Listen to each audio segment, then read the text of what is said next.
Hello and welcome to another Kangaroo English Daily Digest podcast. My name is Christian and today is Monday. Definitely the best day of the week.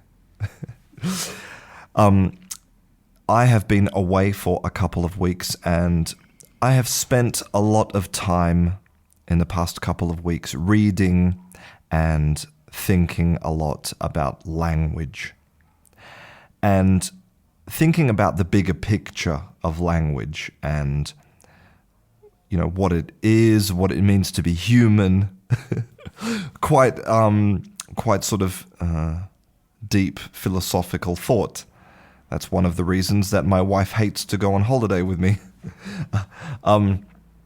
But because this is my first Daily Digest after my break, I wanted to continue in this kind of philosophical mood, and I wanted to talk about how we could understand alien languages and how aliens could understand human languages and what that actually tells us about language learning and the importance of language in general. And I actually wanted to start by declaring that I myself am an alien. So, obviously I'm not an extraterrestrial alien, but I'm an alien in the other sense of the word, which means that I am not from here. It comes from the Latin, which means that something is different or other or apart. Because even though I was born in Australia and spent the first half of my life in Australia, now I live in Spain. So here in Spain, I'm an alien. And as an alien, I'm a little bit different, right? I'm from a different place. I have a different native language and maybe a different culture. But if we look at a global perspective, especially if we look at the perspective of the universe, I'm not really very different from any other Spanish person. In fact, I'm not really very different from anyone else on the planet. You see, I'm still a human, and I still speak a language. And as humans, we have this idea in our mind that we are very special, that we're special because we're kind of intelligent and we have science and engineering, and we also have language, this amazing gift that no other things have, no other insects or animals have. But I have some bad news for you. The bad news is that you and me and all humans, we are just animals. You might not like to think about it in that way. You might not like to be put in the same category as a dog or a fly, but we're all just animals, right? And not only that, not only are we special because, you know, we're just animals, we're not special because we are not the only things that have language. I have this great paper here, which was published in the National Institute of Health Neuroscience publication, and it's called What Birds Have to Say About Language. And what they showed is that birds show all of the characteristics and the complexity of human languages. So, you know, they can do things like center embedded clauses, they can do nesting, they can do recursion, they can do all of the things that we think are very special about human languages, and they can do them, but they just do them with songs instead of with words. So if we know that humans and animals, you know, are not that different, if we know that animals have language, why do we feel like they don't? Well, one of the reasons is probably because we are not looking at their language in the right way. Because most people feel like animals communicate. I mean, they know that, dogs bark when they're angry or upset. And they know that, some bees have this wiggle dance that they do. And they know that, elephants can communicate with low rumblings. We know that animals can communicate, but we don't consider it to be language. And the reason is because we don't understand it. We are not looking at it in the right way. Let me give you an example of what I'm talking about. Now, at the beginning of this podcast, I declared that I'm an alien. But what about an extraterrestrial alien? What if an extraterrestrial alien came to Earth and started looking around at all of the different animals on the surface? They started looking at us, humans, and also at elephants and lions and monkeys and everything else. And they started to listen to their language.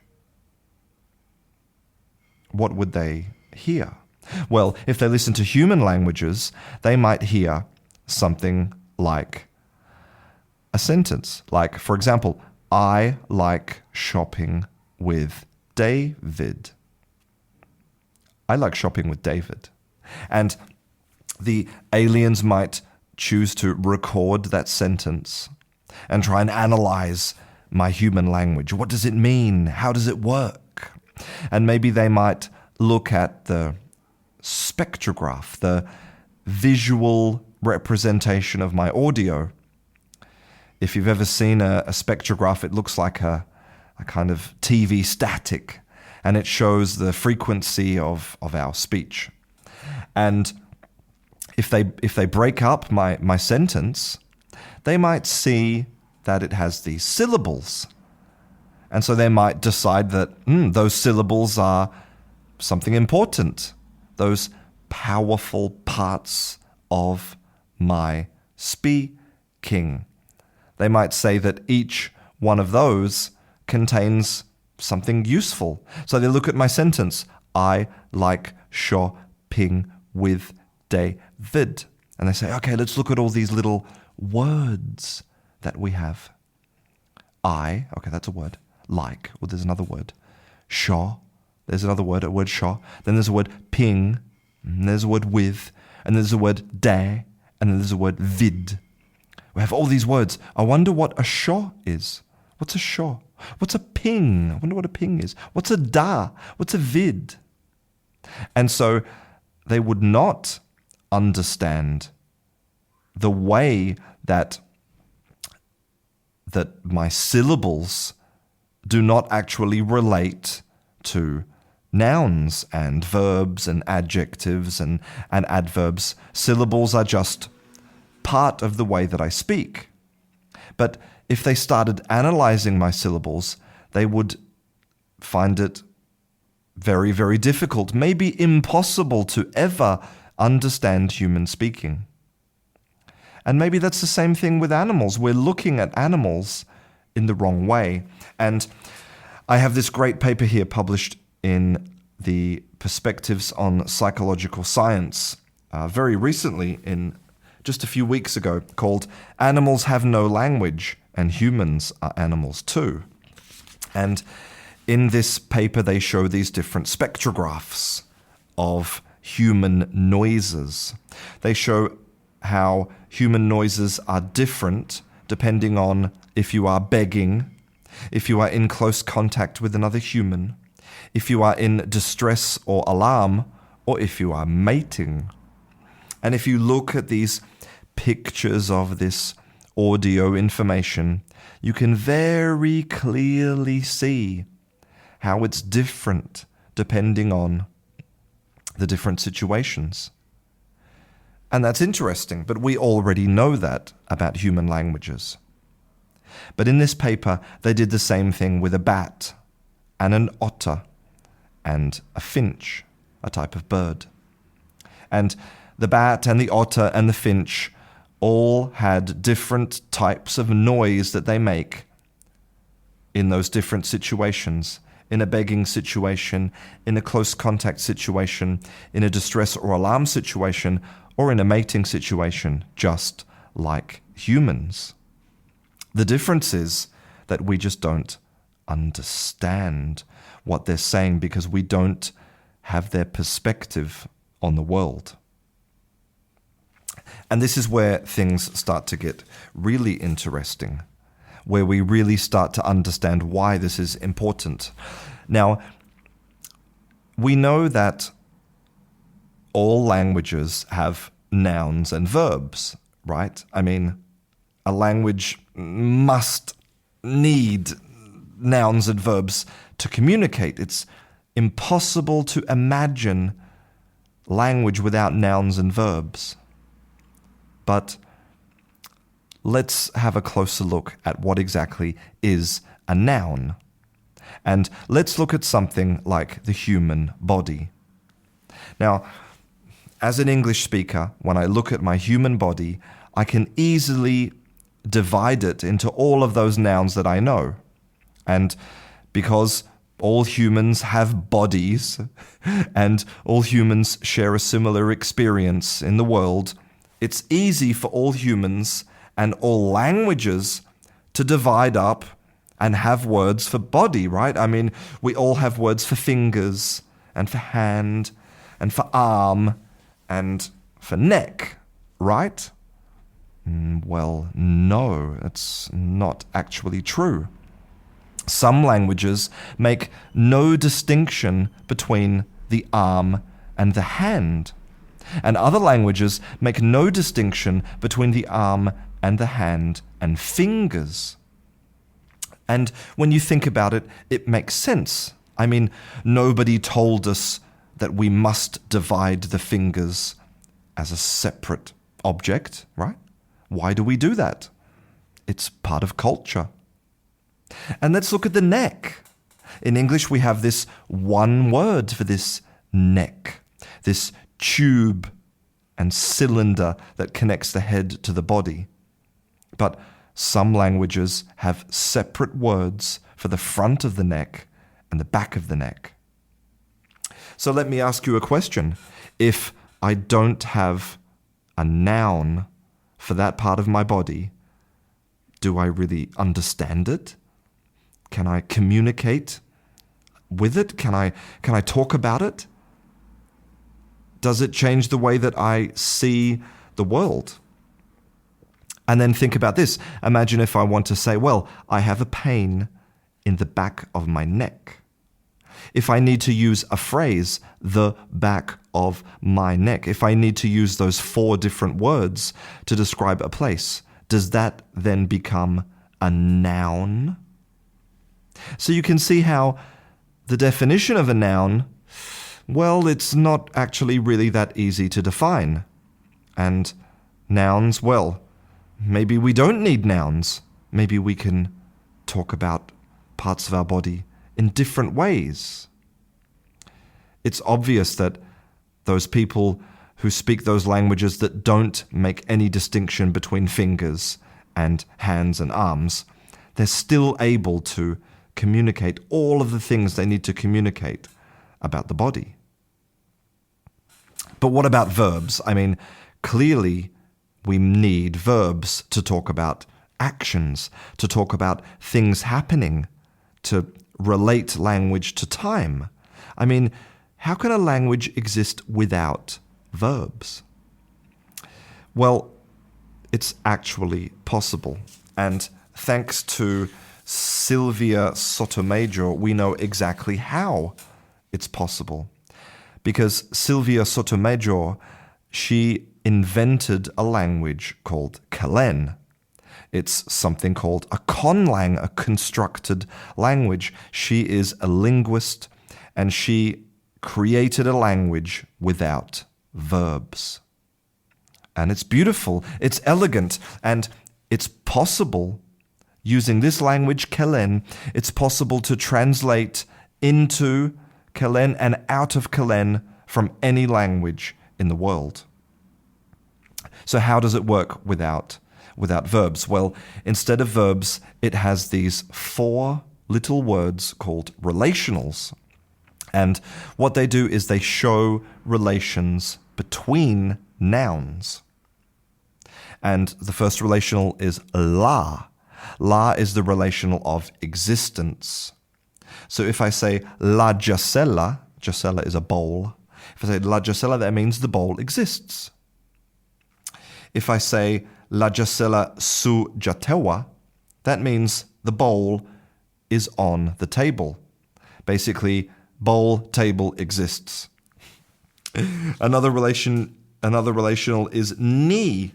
Ni is about change, the relational of change. If I want to say that the bowl broke, I would say ni jacela jahua, which means bowl, transition, broken.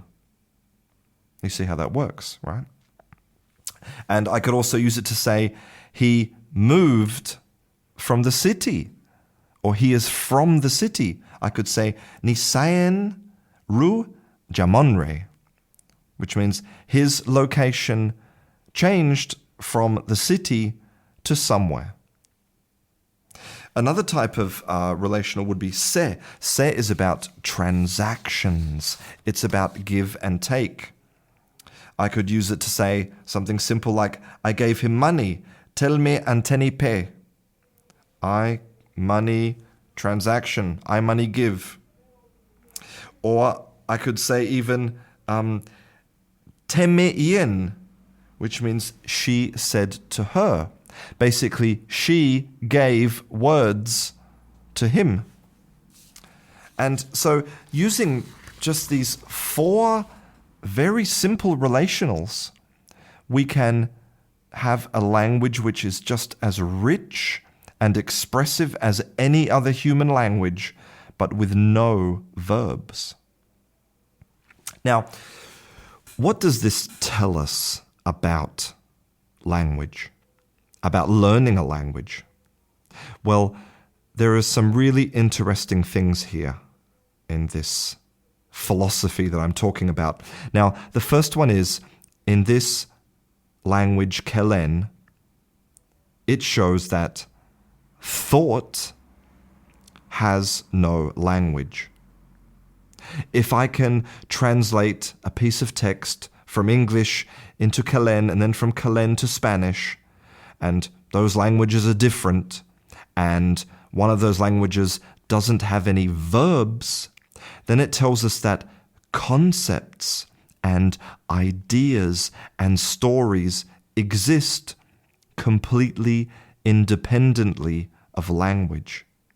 Language is just a tool for transmitting your thoughts.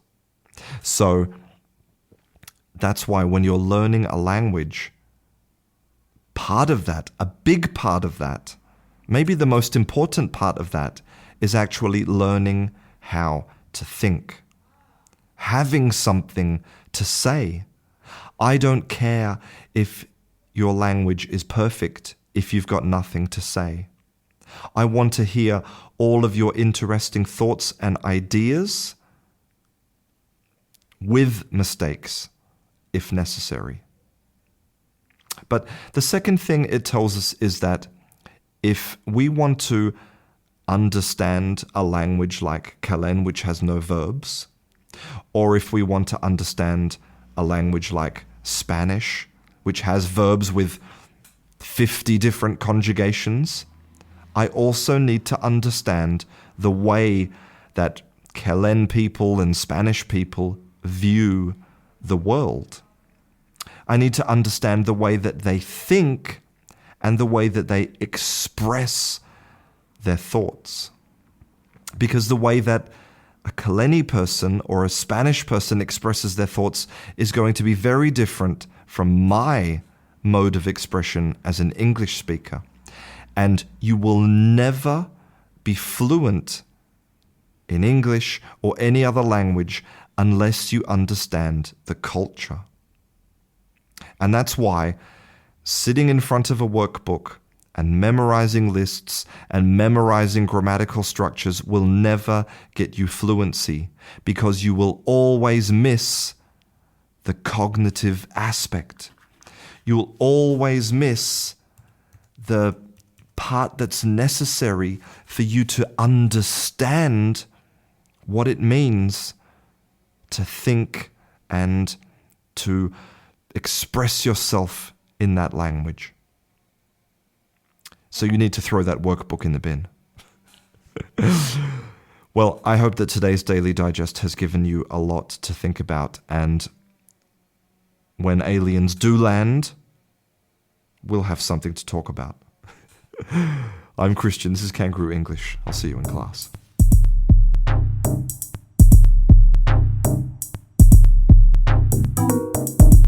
It's time.